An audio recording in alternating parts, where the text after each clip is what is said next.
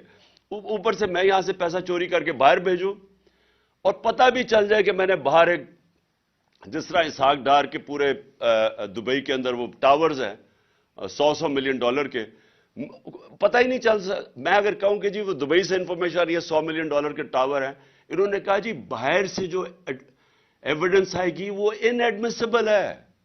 سو یعنی کہ آپ نے لائسنس دے دیا بڑے چوروں کو. تو میں پھر سے کہتا ہوں rule of law second step ہے. Elections first, rule of law second step. تیسرا، یہ جو شوکت نے بات کی ری اسٹرکچرنگ کرنی پڑے گی. یہ جو بڑے بڑے ہمارے گورنمنٹ کارپوریشنز ہیں ان کو ری اسٹرکچر کرنا پڑے گا، کیونکہ یہ اتنا زیادہ پیسہ اس وقت کھا رہے ہیں.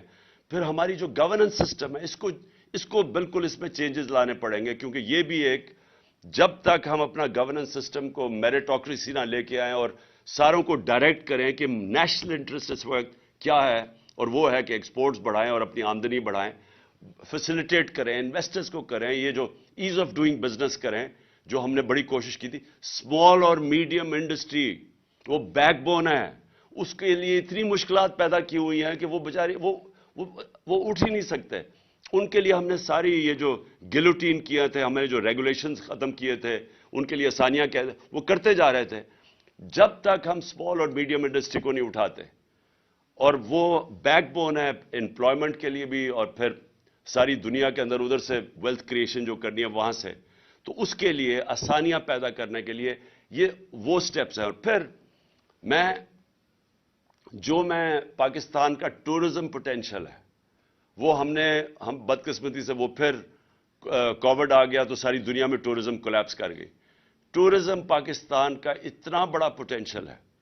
اور میں نے یہاں آسٹریا سے وہ آیا ایکسپرٹ ہے ریزورٹس کا, آسٹریا میں سکینگ کے وہ ایکسپرٹس ہیں, اس نے مجھے کہا کہ پاکستان دنیا کا سکینگ کیپٹل بن سکتا ہے کیونکہ ہمارے پہاڑ بڑے اونچے ہیں تو وہاں برف بڑی دیر تک رہتی ہے. تو اس نے مجھے اور پورا پلان بنا رہے تھے کیسے سکینگ ریزورٹس. تو یہاں پاکستان میں ہمارے پاس ٹورزم کے اندر اتنا ان ٹیپ پوٹینشل ہے. سارا ہمارا جو سمندر ہے اس کے ساتھ ساتھ زبردست پوٹینشل بنا ہوا ہے. سو ٹورزم کے اوپر کیونکہ وہاں سے ڈالرز آئیں گے باہر سے.